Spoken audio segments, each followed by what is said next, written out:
In our previous episode, we saw Joseph hanging out in prison still in there. And a couple of guys show up, a butler and a baker. They've been thrown into prison, and while they were there, they had dreams. Joseph provided interpretation for these dreams, and one of them was released and the other one was executed. But he predicted the future nonetheless, which is a divine attribute, and only God knows the end from the beginning. He asked the guy to remember him when he gets released, but of course he forgot, so he's still in prison. Genesis 41 and 1. After 2 full years, Pharaoh dreamed that he stood by the river Nile, the Nile River. Genesis 41 and 2. And behold, there came up out of the river 7 well-favored cows, sleek and handsome and fat, and they grazed in the reed grass in a marshy pasture. 41 and 3. And behold, 7 other cows came up after them out of the river, ill-favored and gaunt and ugly, and stood by the fat cows on the bank of the river. 41 and 4. And the ill-favored, gaunt, and ugly cows ate up the 7 well-favored and fat cows. Then Pharaoh awoke. Well, that is certainly a dream. That is very distinct and very unique, and I have no idea what's going on. And I'm sure the Pharaoh waking up probably thought the same thing. What is this dream? What is this about? If you have a dream like that, you got to get someone to interpret it, at least in those days. Genesis 41 and 5. But he slept and dreamed the second time, and behold, 7 ears of grains came out of one stalk, plump and good. 41 and 6. And behold, after them 7 ears of grain sprouted, thin and blighted by the east wind. 41 and 7. And the 7 thin ears of grains devoured the 7 plump and full ears. And Pharaoh awoke, and behold, it was a dream. Although it looks like he fell asleep after he had that first dream and then had a second one. They do have some similarities, but I don't know if they're similar at all. They seem different, one with cows and the other one with these stocks or whatever. So we'll have to wait on Joseph to give us the proper interpretation of this dream. Genesis 41 and 8. So when morning came, his spirit was troubled, and he sent and called all the magicians and all the wise men of Egypt. And Pharaoh told them his dream, but not one could interpret them to him.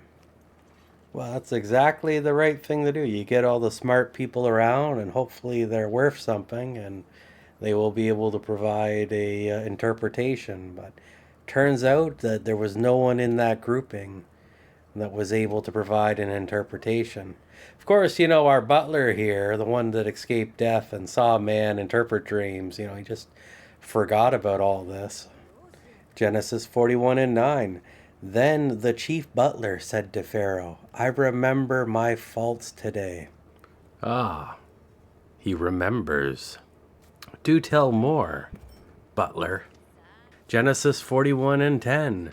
When Pharaoh was angry with his servants and put me in custody in the captain of the guard's house, both me and the chief baker. 41:11. We dreamed a dream in the same night. He and I, we dreamed each of us according to the significance of the interpretation of his dream. Pharaoh probably remembered this occasion a couple of years ago. Then again, maybe he didn't. It's hard to say. But he's probably interested in these dreams and wondering where his butler's going with this story. Genesis 41 and 12. And there was there with us a young man, a Hebrew servant to the captain of the guard and chief executioner. And we told him our dreams, and he interpreted them to us, to each man according to the significance of his dream. Genesis 41:13. And he also interpreted to us, so it came to pass. I was restored to my office as chief butler, and the baker was hanged. The second part of that is probably the more significant. I mean, anyone could come up with some nonsensical story to interpret a dream, but to actually have a good interpretation that comes true, that is something outside the realm of the normal. At least if you do it with 100% accuracy. So what is Pharaoh to do? Genesis 41:14. Then Pharaoh sent and called Joseph, and they brought him hastily out of the dungeon. But Joseph first shaved himself, changed his clothes, and made himself presentable. Then he came into Pharaoh's presence. So Pharaoh is sold on this. He wants to meet this guy. So he sends for him immediately. And he probably would have came immediately, except for he's been in jail the last couple of years, probably looking pretty scraggly. So he cleaned himself up beforehand and then went and had a meeting with Pharaoh. Genesis 41:15. And Pharaoh said to Joseph, I have dreamed a dream, and there is no one who can interpret it. And I have heard it said that you can understand a dream and interpret it. So this is the guy Pharaoh's looking for. But what's Joseph going to say? Genesis 41:16. Joseph answered Pharaoh, it is not in me. God, not I, will give Pharaoh a favorable answer of peace. Joseph is not taking the glory of his previous interpretation as something that he did himself, that it was a divine interpretation that he received from God. And in this instance as well, that there will be an interpretation, but the interpretation doesn't come from Joseph, it comes from God. So it is a far greater thing. And it's always good to give credit where credit is due, right? Genesis 41:17. And Pharaoh said to Joseph, in my dream, behold, I stood on the bank of the river Nile. 41:18. And behold, there came up out of the river 7 fat, sleek, and handsome cows, and they grazed in the reed grass. 41:19. And behold, 7 other cows came up after them, undernourished, gaunt, and ugly, just skin and bones, such emaciated animals as I have never seen in all of Egypt. 41:20. And the lean and ill-favored cows ate up the 7 fat cows that had come first. 41:21. And when they had eaten them up, it could not be detected and known that they had eaten them, for they were still as thin and emaciated as in the beginning. Then I awoke, but then I fell asleep and dreamed. 41:22. And I saw in my dream, and behold, 7 ears of grains growing on one stalk, plump and good. 41:23. And behold, 7 other ears, withered, thin, and blighted by the east wind, sprouted after them. 41:24. And the thin ears devoured the 7 good ears. Now I told this to the magicians, but there was no one who could tell me what it meant. So there we go. He has recounted his dreams to Joseph, and Joseph is going to make his interpretation. Genesis 41:25. Then Joseph said to Pharaoh, the 2 dreams are one. God has shown Pharaoh what he is about to do. So Joseph has revealed to Pharaoh that this is a prophecy, and he's going to continue on and explain exactly what it means. Genesis 41:26. The 7 good cows are 7 years, and the 7 good ears of grain are 7 years. The 2 dreams are one. So even though he slept and woke up and slept again, right? He dreamed and then woke up and then dreamed again. That the 2 dreams are one dream, and their meaning is connected. Genesis 41:27. And the 7 thin and ill-favored cows that came up after them are 7 years, and also 7 empty ears of grain, blighted and shriveled by the east wind. They are 7 years of hunger and famine. This looks to be exploring the idea of migration and famine. So maybe there's a starvation causing a group to move, and we'll see. We might as well just read the next sentence and see what it's all about. Let's go. Genesis 41:28. This is the message, just as I have told Pharaoh. God has shown Pharaoh what he is about to do. 41:29. Take note, 7 years of great plenty throughout all the land of Egypt are coming. I like how it says take note. I wonder if there was, like, when he's revealing this to the Pharaoh, if there's like a scribe or someone around who's going to write down the things in which he says. Probably an Egyptian, so they would look quite interesting to our eyes. Not sure if they had diptychs in those days. It's kind of like it's like a square plaque thing with wax on it that you kind of scribe your writing into. It was kind of an old school reusable writing system. Of course, you do that before you etch it in stone, or you do all the fancy designs with all the colors and whatnot. Genesis 41:30. Then there will come 7 years of hunger and famine, and there will be so much want that all the great abundance of the previous years will be forgotten in the land of Egypt. And hunger, destitution, and starvation will exhaust, consume, and finish the land. 41:31. And the plenty will become quite unknown in the land because of the following famine, for it will be very woefully severe. So here we have a prophecy of 7 glorious years where they're going to be very fruitful and have lots of food, followed by a period of intense starvation and destruction due to the starvation. Genesis 41:33. So now let Pharaoh seek out and provide a man, discreet, understanding, proficient, and wise, and set him over the land of Egypt as a governor. So not only do we have the interpretation of the dream, but also a solution to the upcoming problem. Let's get a governor in Egypt. I think I know someone that would do a really good job of it. Someone that has proved themselves and their actions beforehand. Someone that has just recently encountered the Pharaoh. Let's see. Genesis 41:34. Let Pharaoh do this, then let him select and appoint officers over the land, and take 1/5 of the produce of the whole land of Egypt in the 7 plenteous years, year by year.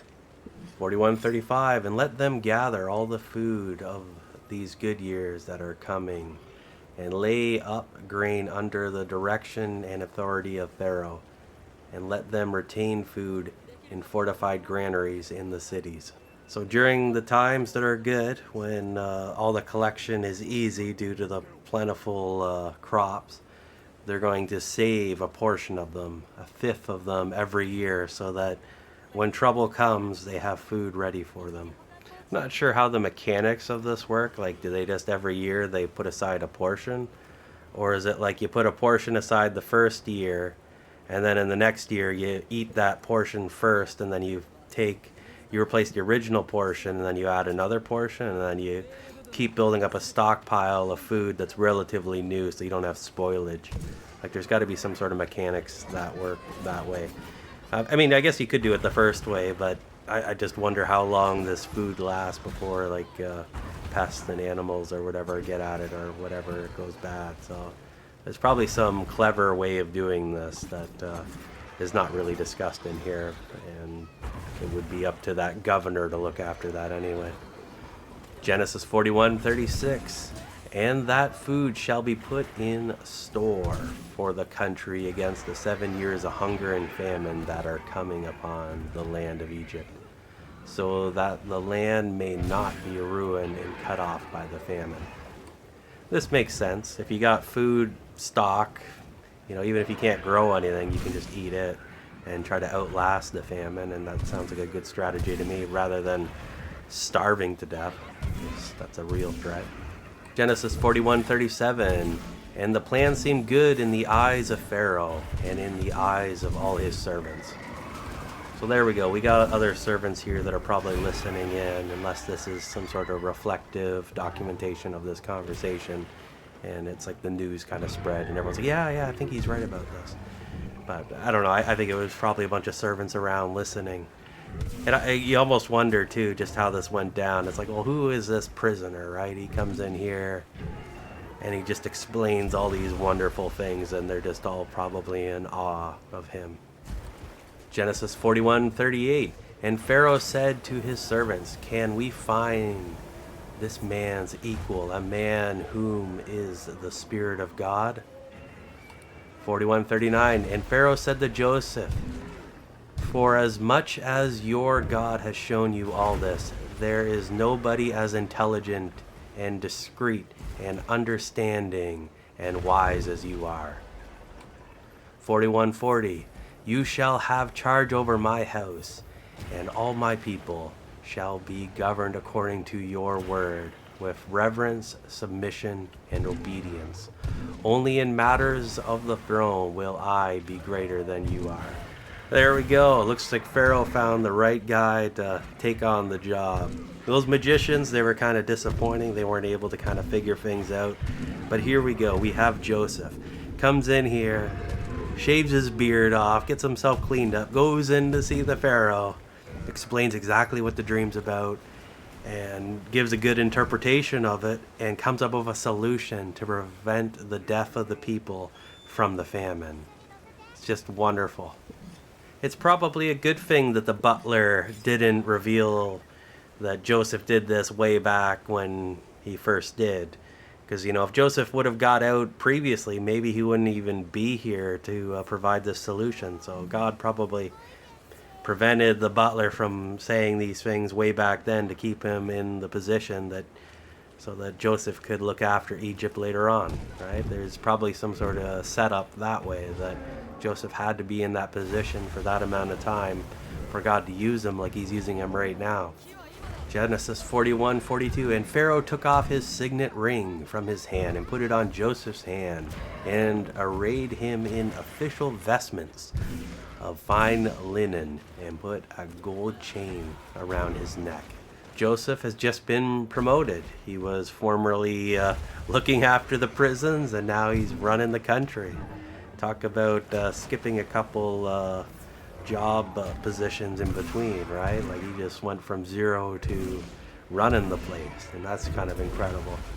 The Pharaoh was really taken back with what he was saying, and he knew that it was true, this interpretation. There was something about it that he just knew and trusted in him. And having his butler probably vouch for him explaining these dreams before and the things that happened definitely added credibility to Joseph. So he had a reputation that was on the line, and the butler was probably someone of esteem. I mean, he wasn't just the regular butler, he was like the leader butler, the super butler. So because of the Pharaoh's relationship with the butler, I mean, yeah, he locked him up in prison there or whatever, but I'm sure he trusted the man quite a bit, that he would trust in him explaining this dream, and the interpretation he got from Joseph was just amazing as well. So he put his trust in Joseph. And Joseph at the same time, he said, it's, you know, the interpretation's not of me, it's from God. So he gave the glory to God for all the things that has happened, and that's great. Genesis 41:43. He made him ride in the second chariot which he had, and officials cried before him, bow the knee, and he set him over all of the land of Egypt. So he's dressed up, he's wearing the right stuff, and now they've had a ceremony to kind of explain the situation to the people, that they knew that he was going to be this governor of Egypt. Genesis 41:44. And Pharaoh said to Joseph, I am Pharaoh, and without you shall no man lift up his hand or foot in all the land of Egypt. 41:45. And Pharaoh called Joseph's name Zaphenath-Paneah, and he gave him Asenath, daughter of Potipherah, priest of On, to be his wife. And Joseph made an inspection tour of all the land of Egypt. Looks like we got a lot going on here, so he's kind of conveyed a lot of authority to Joseph. He gives him a new name, kind of like a localized name. Its meaning is somewhere around the expounder of secrets, the man who secrets are revealed, something along those lines. So it was kind of like a localized, and probably easier for the Egyptian tongue to say when he was in the area. There might be some aspect of that as well as kind of giving him like a ceremonial title as well. So when it talks about the priest of On, it's meaning Heliopolis. This is kind of the Hebrew version of that city name. On wasn't the name of the deity, it was one of the other Egyptian deities. I don't know which one, and I don't think you could say with necessarily 100% accuracy either. They had a lot going on there. Potipherah had this daughter that was to be Joseph's wife. Now there's kind of two interpretations of Asenath. One is that, you know, she was an Egyptian and then she converted to Judaism down the road or whatever. And the other is that she is the child of Dinah, the woman that was taken in Shechem by those guys that they went and destroyed the city, and that there's some sort of like, you know, traditional thing or whatever that this child was born and they sent him to Egypt or sent her to Egypt or whatever. And I don't know. I think if it mattered what her lineage was, it would be spelled out. We would have a genealogy. But seeing as we don't, we can probably just assume that it's whatever. It's nothing fancy. This is just the daughter of the high priest. Genesis 41:46. Joseph, who had been in Egypt 13 years, was 30 years old when he stood before Pharaoh, king of Egypt. Joseph went out from the presence of Pharaoh and went about his duties throughout all the land of Egypt. So it looks like he's been in there quite a while, a lot longer than I thought he was. And there we go. He's going about his work, traveling around Egypt. I don't know if Egypt probably wasn't the same size as it is today, so I don't know. Because you look at Egypt on a map now, and it's pretty close to the equator, so it's massive. But this classical Egypt, was probably different in size, and the land probably looked quite a bit different as well. This was before they made that dam on the Nile or whatever that killed all the microbiology that kind of made it impossible for anything to grow. So there's a whole lot going on there. The classical Egypt was a much more fruitful place than it is now, and it grew lots of stuff. It used to be the breadbasket of the world. Egypt was known for growing stuff. Can you imagine that now? Talking about Egypt, just the place where everything grows. It's like, yeah, right. And nowadays we kind of say that more with Ukraine. Ukraine is kind of more the breadbasket of the world, right? They grow a lot of stuff there. Well, Genesis 41:47. In the 7 years of abundance, the earth brought forth by handfuls for each seed planted. So you just plant one seed and you get a really good return. That's just great. If only all farming was always that easy. Genesis 41:48. And he gathered up all the surplus food from the 7 good years in the land of Egypt, and stored up the food in the cities. He stored away in each city the food from the fields around it. So this was not a central planning method in that the food was stored in each individual city. This wasn't like some giant resource or whatever that they just made a mountain of it. They stored it in the local cities, which makes more logistical sense. Genesis 41:49. And Joseph gathered grain as sand of the sea, very much until he stopped counting, for it could not be measured. So they stored a lot of food, and they probably didn't have the metric system back then, so it was probably difficult to measure the exact quantity of it. But they had more than they could measure, which I think is a way of saying that they had a ton of it.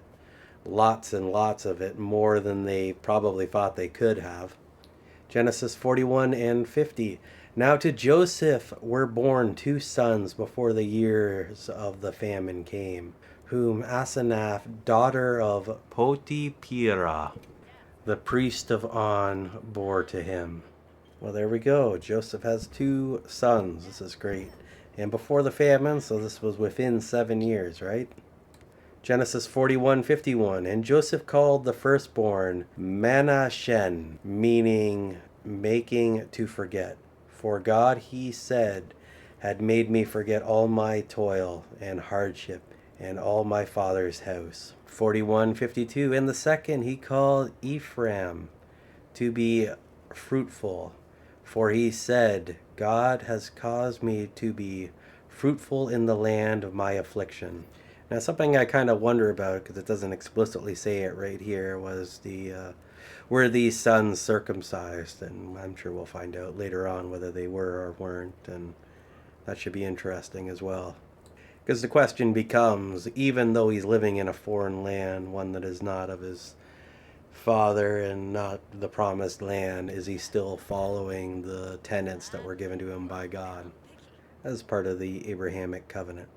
Genesis 41:53, when the 7 years of plenty were ended in the land of Egypt.